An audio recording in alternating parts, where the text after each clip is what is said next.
Reading from the Holy Gospel according to St. Mark, chapter 8, verses 27 to 35. Passage taken from the Message version of the Bible. Jesus and his disciples headed out for the villages around Caesarea Philippi. As they walked, he asked, "Who do the people say I am?" Some say John the Baptizer, they said. Others say Elijah. Still others say one of the prophets. He then asked, "And you? What are you saying about me? Who am I?" Peter gave the answer, "You are the Christ, the Messiah." Jesus warned them to keep it quiet, not to breathe a word of it to anyone. He then began explaining things to them.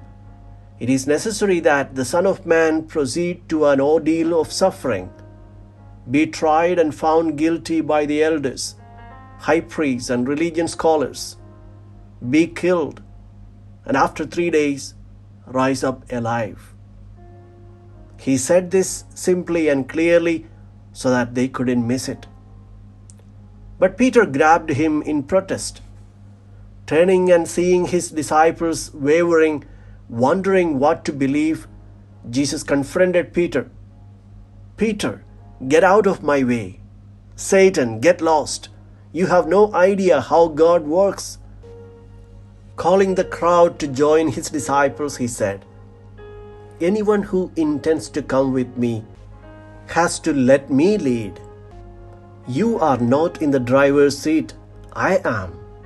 Don't run from sufferings. Embrace it. Follow me and I will show you how. Self-help is no help at all. Self-sacrifice is the way, my way, to saving yourself, your true self. What good would it do to get everything you want and lose you, the real you? What could you ever trade your soul for?" The Gospel of the Lord.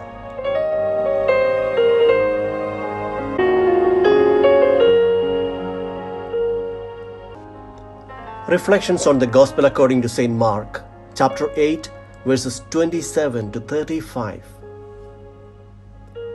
In the Gospel of Mark, Jesus is presented as always on the move, and his disciples walk behind him. They always paid much attention to what people said about him.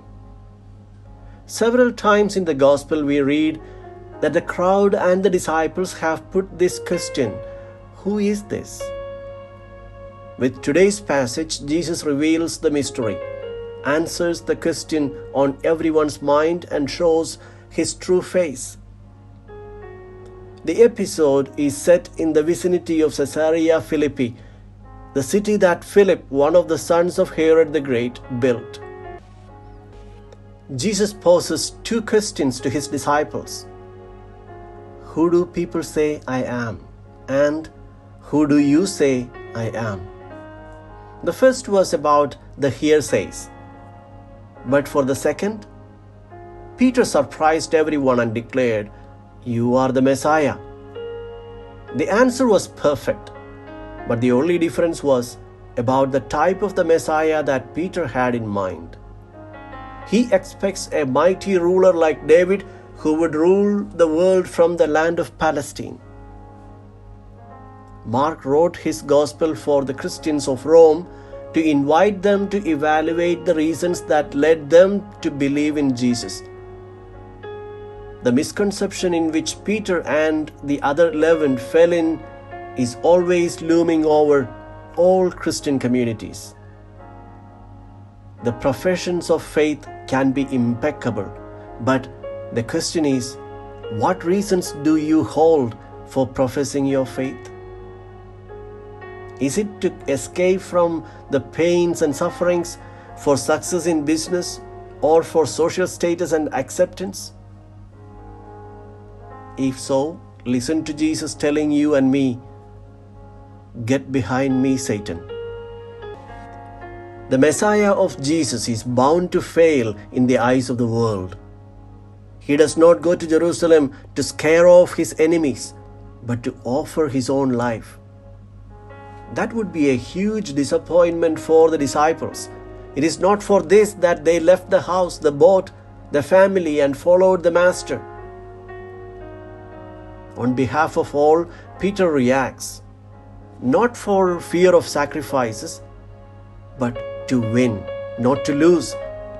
He does not feel like committing himself to an absurd project that leads to failure. This could well be our own reactions too. It is much difficult to present ourselves as failures before the world. We always want to win.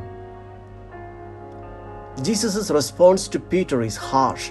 "Get behind me, Satan."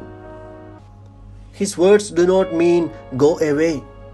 Rather, if you are in the front, you could lose the track of my plan for life because you are driven by your desires for success.